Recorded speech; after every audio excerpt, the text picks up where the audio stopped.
Hey guys, welcome back to my channel, Michi Makes Up. Today I want to share my April makeup favorites with you. You've probably noticed by now that I have two different makeup looks on my eye, and that's because I just finished filming a video using Patrick Ta's Major Dimensions 2 palette. This video is probably going to be posted before the Patrick Ta one, but if you're interested in either of the looks, the brand comparisons that I will be doing for that palette, that video is going to come out probably 2 days from now, so very soon. It's been a great April makeup month. I have lots of items here that are on my favorites and even some honorable mentions.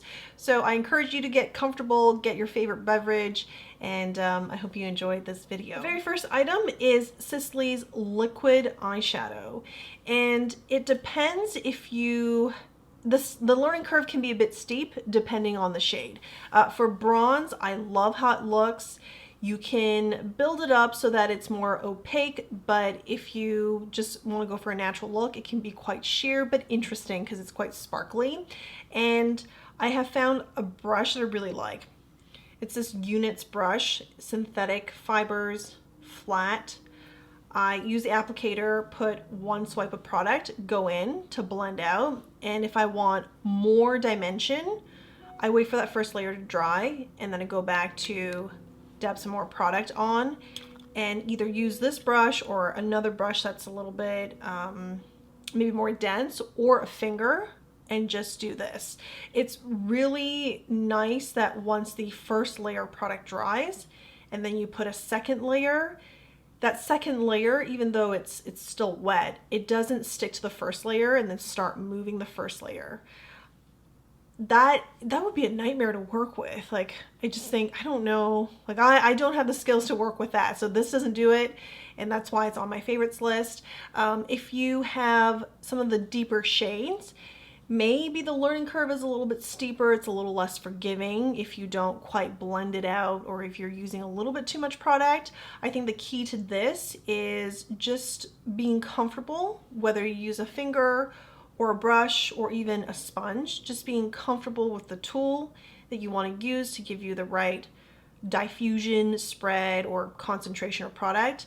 And then second, just knowing how much time you have before this dries and you couldn't quite move it anymore. But it does not budge once it dries. I don't have particularly oily lids. I do have combo skin, and if I don't do prep, eyeshadow can crease on my lids, but this does not budge. And when I'm looking for really just quick makeup in the morning, that's still pretty and interesting. This bronze shade here is fantastic for that. So for all those reasons, it's on the favorites list. The second product is Tom Ford's Sheer Cheek Duo Eclat Nude. As the name implies, it is a sheer product. I do like it because, again, it's very just easy to pop it on, and I use this shade as kind of like a cheek defining shade, blush if you will. It really doesn't have that much pigment, so you know, I don't know that you can make a mistake either. It's very sheer. This one has more pigment, but it does, for me, I do need a few layers or a few applications to build up the color. It's just very sheer and natural. So if sheer makeup is your thing, just like a hint of color, especially, you know, as you turn, it might catch the light a certain way. Like if you really enjoy that, I absolutely recommend this. Next, I do have the Merit Signature lipsticks. These ones I've talked about in a few different videos. It made it onto the favorites list because of just how comfortable they are. And I especially love the shade Millennial. On camera, in photos, it is the perfect pink. It's kind of not quite mid-tone, it's a little bit on the cooler side, but I just find it to be perfect. It is everything that I would want in a pink lipstick as it appears in photos. In person, it looks a little bit deeper. It's so interesting, but it always looks great on video and photos. It has enough pigment to, I think, cover up most of my natural lip color. It does come through a little bit, but it just has enough pigment, which is important to me for a satin lipstick.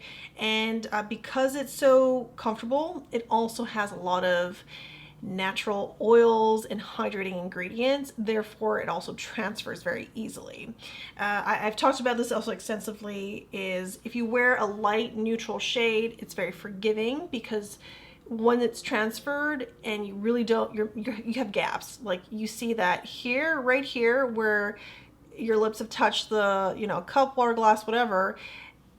There's not much pigment there, but it's very forgiving with a light shade because it's not as noticeable. It's not as contrasting with this area that still has product, and you can easily go back and fix it. But with a deeper shade like this, I have some issues.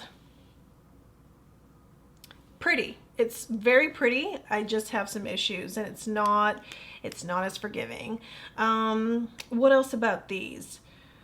I don't actually need to wear lip balm with these for them to stay hydrating, although depending on if you have dry lips, I do recommend that, but I can be pretty casual with these and they do keep my lips hydrated well. So they're on the favorites for all of those reasons.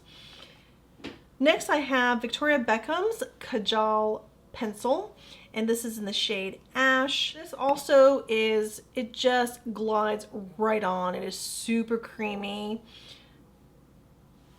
super easy to work with. And on the other end of the pencil is a smudger, which is nice. You'll see how easy it is to diffuse this product.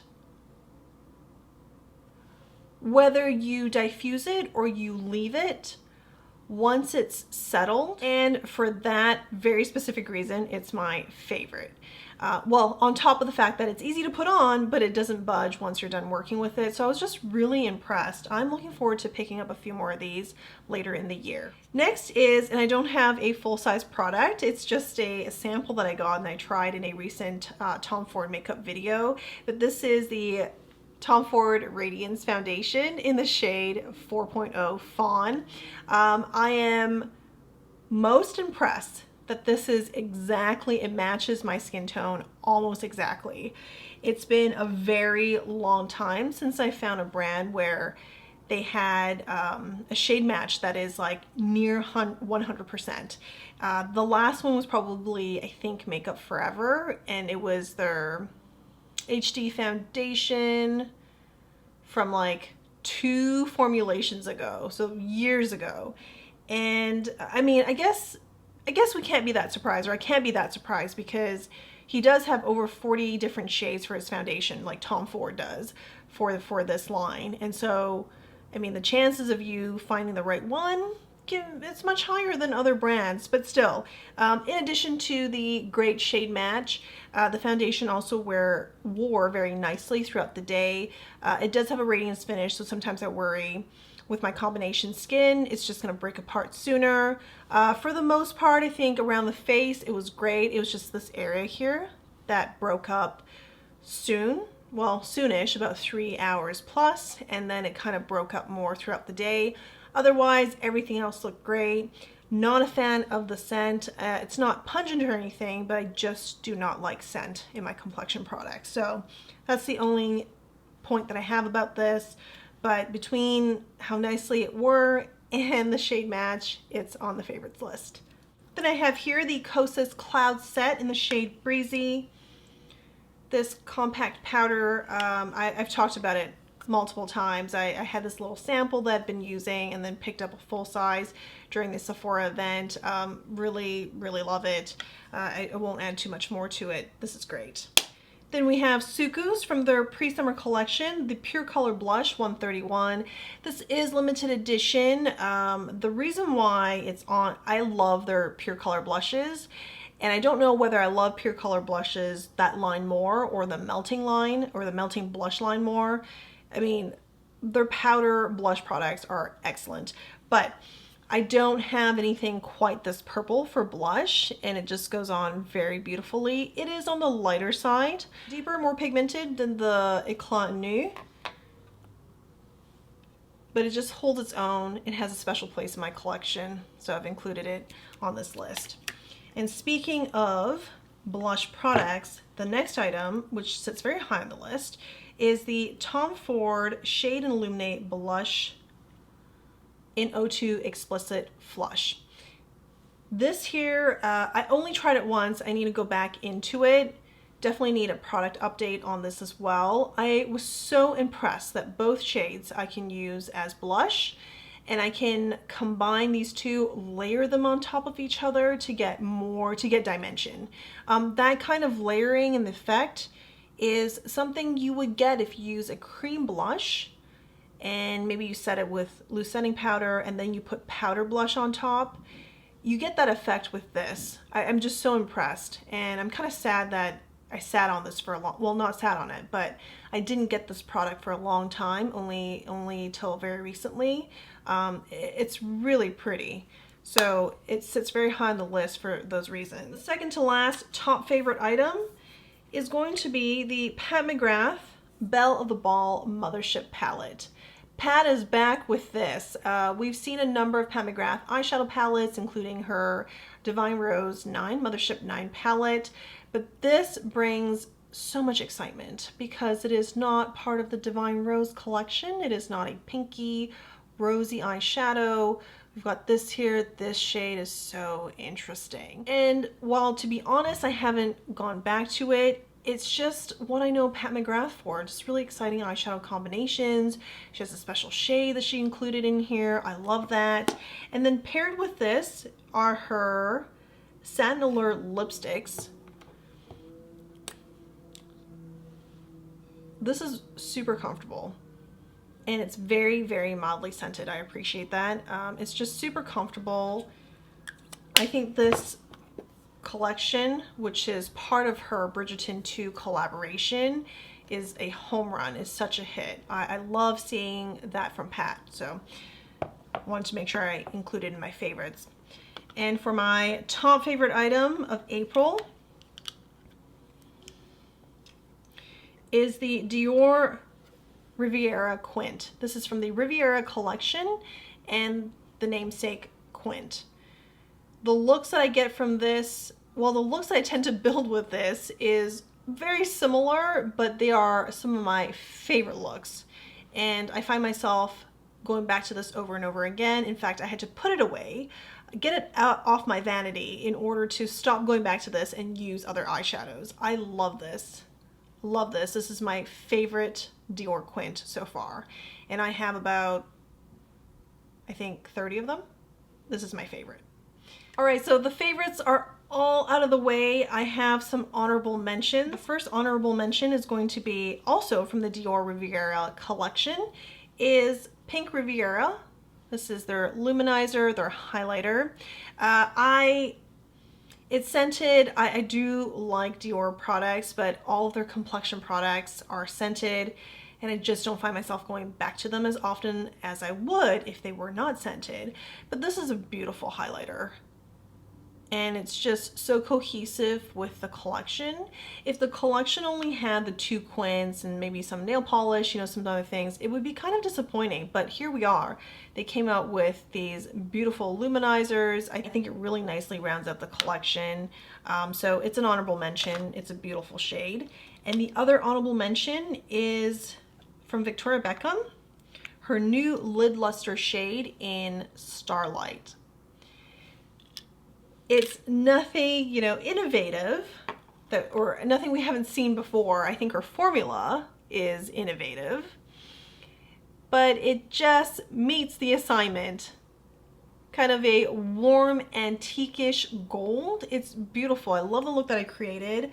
Also, when topped on top of the Kajal liner, I only have one, so I don't know what it looks like. You see that? It's kind of like a dual chrome effect. It's beautiful.